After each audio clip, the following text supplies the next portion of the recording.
Iran అధ్యక్షుడు Ebrahim Raisi మృతి అందరినీ షాక్ గురిచేసింది. ఇజ్రాయెల్ హమాస్ యుద్ధం వేళ ఇరాన్ చేసిన దాడులు ఇజ్రాయెల్ను ఒక్కసారిగా ఇబ్బందికి గురిచేశాయి. ఓవైపు హమాస్తో యుద్ధం జరుగుతున్న సమయంలోనే ఇరాన్ నుంచి ఇజ్రాయెల్ దాడులను ఎదుర్కోవాల్సి వచ్చింది. దీంతో ఇజ్రాయెల్పై ఇరాన్ దాడులు ప్రారంభించిన వెంటనే అమెరికా, బ్రిటన్ రాకెట్లను అడ్డుకున్నాయి. అయితే ఆ తర్వాత ఇజ్రాయెల్ ఇరాన్పై దాడి చేస్తామని ప్రకటించింది. అయితే అమెరికా సంయమనం పాటించాలని కోరినా వినకుండా నెతన్యాహు ఇరాన్పై దాడులు మొదలుపెట్టారు. అయితే ఈ దాడులు పరిమితంగానే జరిగాయి. అప్పటి నుంచి ఈ రెండు దేశాల మధ్య పోరు కొనసాగుతోంది. ఈ దాడుల్లో కీలకంగా వ్యవహరించిన రైసీ హెలికాప్టర్ ప్రమాదంలో మృతి చెందడంతో దీని వెనుక ఇజ్రాయెల్ ఉందనే ఆరోపణలు వినిపిస్తున్నాయి. ఏ దేశంలోనైనా సరే, ఇలాంటి పరిస్థితుల్లో అయినా సరే గుట్టు చప్పుడు కాకుండా పని చక్కబెట్టుకోవడంలో దిట్ట అయిన ఇజ్రాయెల్ గూఢచార సంస్థ మొసాద్ పైనే అందరి అనుమానం. అదును చూసి మొసాదే ఇబ్రహీం రైసీని మట్టుబెట్టిందనేది ఇస్లామిక్ దేశాల ఆరోపణ. అమెరికా మాత్రం ఇజ్రాయెల్ అంతటి సాహసం చేయదంటూ వెనకేసుకొస్తోంది.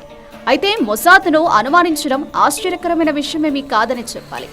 అమెరికా నిఘా సంస్థ FBI కంటే కూడా లోతైన నెట్వర్క్ మొసాద్ సొంతం. ప్రపంచవ్యాప్తంగా గూఢచర్య వ్యవస్థతో పాటు అండర్ వరల్డ్ పై మొసాద్ గత కొద్ది సంవత్సరాలుగా ఆధిపత్యం చెలాయిస్తోంది. ప్రపంచంలో ఎక్కడ ఏ మూలన ఏ పని కావాలన్నా, ఎవరిని హతమార్చాలన్నా మొసాద్ మాత్రమే ఆ పని చేయగలుగుతుంది అని చెప్పడం అతిశయోక్తి కాదు. అయితే ఇరాన్ అధ్యక్షుడిని చంపేంత సాహసం మొసాద్ చేస్తుందా అనేది ఇప్పుడు $1 మిలియన్ ప్రశ్నగా మిగిలిపోయింది. మరోవైపు రైసీ ప్రయాణిస్తున్న చాపర్ను లేజర్ ఆయుధాలు ఉపయోగించి కూల్చేశారని చర్చ జరుగుతోంది. అయితే గాలిలో 1000 అడుగుల ఎత్తులో ఎగురుతున్న విమానాలు లేదా చాపర్లపై దాడి చేయగలిగినంత శక్తివంతమైన లేజర్ బీమ్ ఇజ్రాయెల్ వద్ద లేదు. ప్రస్తుతానికి ఇజ్రాయెల్ డెవలప్ చేసిన లేజర్ ఆయుధాలను ప్రయోగించాలంటే 2 భారీ ట్రక్కులంతా భారీ పవర్ జనరేట్ కావాలి. అలాంటివేమీ ప్రమాదం జరిగిన ప్రాంతంలో గానీ ఆ చుట్టుపక్కల గానీ లేవు. సోలార్ పవర్ వాడి అంత పెద్ద లేజర్ బీమ్ను సృష్టించడం ప్రస్తుత పరిస్థితుల్లో సాధ్యం కాదు. ఎందుకంటే సోలార్ పవర్ శక్తి ఇందుకు సరిపోదు. ఇజ్రాయెల్ లేజర్ దాడి అనేది కేవలం ఆరోపణ మాత్రమే తప్ప సాధ్యమయ్యే పనే కాదని అమెరికా సైతం చెబుతోంది. ఇక రైసీ ప్రయాణిస్తున్న చాపల్లో మొసాద్ ఏజెంట్లు టైం బాంబ్ను అమర్చి పేల్చేశారని మరికొంతమంది వాదిస్తున్నారు. అయితే ఇది అసాధ్యమైనప్పటికీ టైం బాంబ్ పెట్టే అంత నెట్వర్క్ మొసాద్కు ఉందనేది జగమెరిగిన సత్యం. ఎవరికి ఏది ఆశ చూపిస్తే లొంగిపోతారో వాళ్లకు అదే ఇచ్చి ఎవరినైనా లొంగ తీసుకునే సామర్థ్యం మొసాద్ ఏజెంట్లకు ఉంది. హెలికాప్టర్లో ఎవరి చేతైనా టైమర్ బాంబ్ పెట్టించి ఉండవచ్చని అనుమానాలు వ్యక్తమవుతున్నాయి.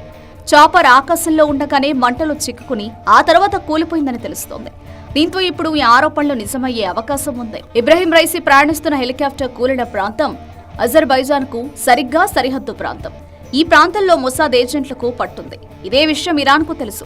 కానీ ఆ ప్రాంతంలో ప్రయాణించే సమయంలో ఇరాన్ ఎలాంటి జాగ్రత్తలు తీసుకోలేదని తెలుస్తోంది. అయితే హెలికాప్టర్ కూలిపోవడానికి ఇది ఒక అనుమానమే తప్ప ఖచ్చితంగా జరిగింది అని నిరూపించేందుకు మాత్రం ఎలాంటి ఆధారాలు దొరకడం లేదు.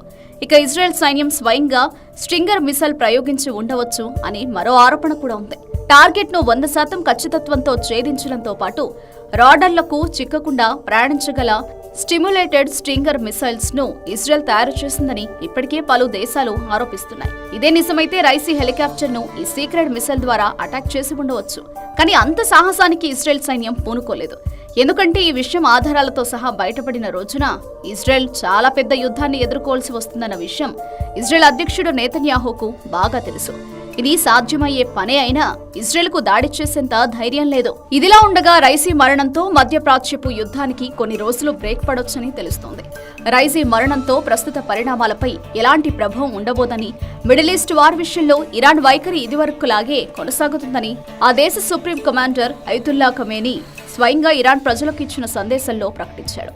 ఇబ్రహీం రైసీకి హూతీ, హమాస్, హిజ్బుల్లా కీలక నేతలతో వ్యక్తిగతంగా చాలా దగ్గరి సంబంధాలుండేవి. చాలా కీలకమైన నిర్ణయాలు తీసుకోవడంలో రైసీదే ముఖ్య పాత్ర. కానీ ఇరాన్ సుప్రీం కమాండర్ ఖొమేనీకి అంత దగ్గరి సంబంధాలు లేవు అంటే రైసీ మరణంతో ఈ తీవ్రవాద సంస్థలు కాస్త నెమ్మదించి యుద్ధంలో విరామమిస్తాయి. కానీ ఇదే అదునుగా భావించి ఇజ్రాయెల్ ఈ సంస్థలపై దాడులను తీవ్రం చేసేందుకు ఇప్పటికే ప్లాన్ చేసుకుంది. పెద్ద దిక్కును కోల్పోయిన హమాస్, హౌతీ, హిజ్బుల్లా బలహీనపడిన ప్రస్తుత సమయమే ఇజ్రాయెల్ తనకు అనుకూలంగా మార్చుకుంటోంది. ప్రస్తుతానికి యుద్ధం కాస్త నెమ్మదించినా ఇజ్రాయెల్ వల్ల మళ్లీ కొద్ది రోజుల్లోనే విశ్వరూపం దాల్చుతుందని తెలుస్తోంది. పాలస్తీనా, ఇజ్రాయెల్, హమాస్ కాన్ఫ్లిక్ట్ ఇంకా ముదిరి మరో ప్రపంచ యుద్ధానికి దారితీసే అవకాశాలు ఇప్పుడు మరింత ఎక్కువయ్యాయి.